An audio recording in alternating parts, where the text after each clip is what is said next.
The White House and congressional leaders have been trying to negotiate a compromise. This is the third shutdown under Trump's leadership. He'll need the support of Senate Democrats like Schumer to pass a funding bill.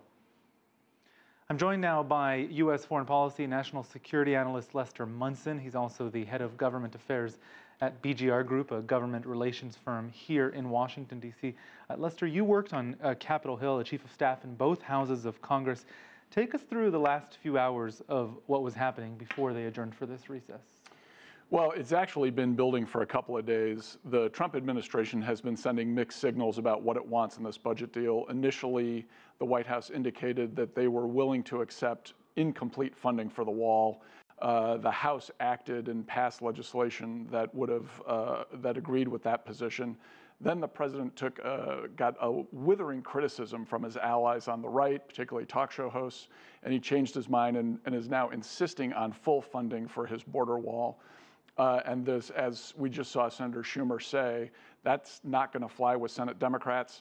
I think the president wants to have this fight. He wants to energize his base. He's under a little bit of pressure right now, with General Mattis announcing that he's leaving the cabinet and some other changes in the administration. So this is probably, the president probably sees this as a good fight for him right now. So what are President Trump's options right now? Obviously, having federal employees go unpaid over the holidays is not something he wants on his record. Yeah, this is not a very good Christmas message for the White House or for Congress.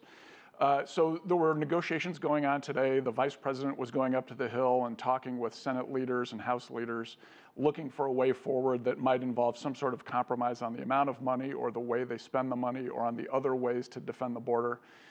So there's different things going on.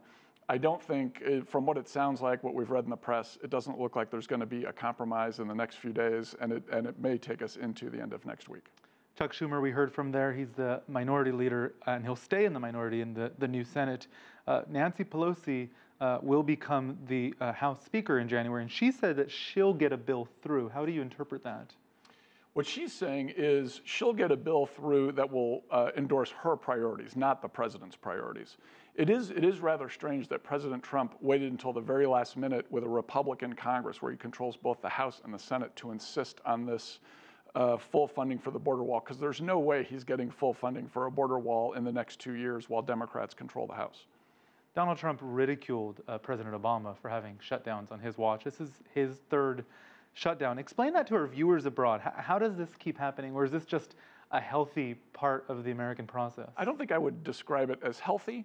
But it has become the currency of the realm here in Washington, and both parties are willing to insist on their priorities, even to the point where the government, or more accurately, parts of the government get shut down. It doesn't look great for the efficiency of U.S. government, but that's where we're at. This is a very divided country. Democrats and Republicans only have a limited number of issues where they agree on things, and they're willing to fight over the budget on the things they disagree on. You talked about partial funding, full funding. How will this all end, and when will this all end? Well, the border wall was President Trump's main message during the campaign in 2016. I think he wants to make it his main message in 2020 for his reelection. So even if he fully funds the wall right now, it's going to be hard for him to talk about the issue. I think having a fight on this and forcing Democrats to oppose him, he views as a good thing. He likes a little bit of combat. He likes someone to push against. He likes someone to complain about, and that's exactly what he's doing. Lester Munson, thank you for joining us with your insight. Thank you.